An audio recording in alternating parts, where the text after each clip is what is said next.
মানুহে জীৱনক জটিলতাৰ সন্মুখীন হোৱাটো দৰকাৰী, কাৰণ জটিলতাইহে সাফল্য মহিমা মণ্ডিত কৰে। APJ আব্দুল কালাম। তুমি জীৱনক ভাল পোৱানে? যদি জীৱনক ভাল পোৱা, সময়ৰ অপচয় নকৰিবা, কাৰণ সময়ৰ সমষ্টি জীৱন। Benjamin Franklin.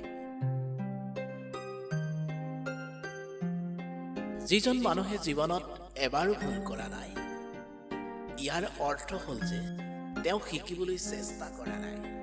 এৰিষ্টটল।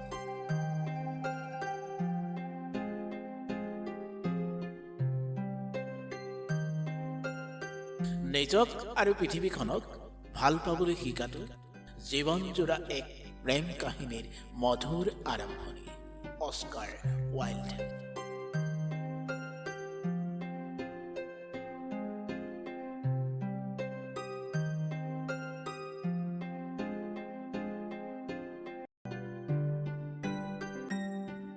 আমাৰ জীৱনৰ আটাইতকৈ গুৰুত্বপূৰ্ণ ঘটনাটো ঘটে তেতিয়া, যেতিয়া আমি মনটোক জোকাৰি দিব পৰা এজন মানুহ লগ পাওঁ।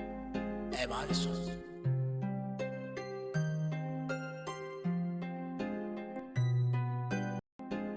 যিজন মানুহে পিছফালৰ পৰা তোমাক চুৰিৰে আঘাত নকৰি সন্মুখৰ পৰা কৰে, তেওঁকে ভাল বন্ধু বুলি ক'ব পাৰি। Leonard Louis Levinson. জীৱনত কোনো সা সুবিধা নাপালো বুলি কোনো মহৎ লোকে আপত্তি কৰাৰ উদাহৰণ নাই। R.W. এমাৰচন।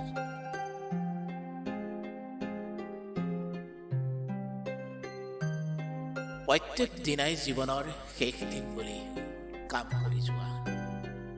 Gym Corbett.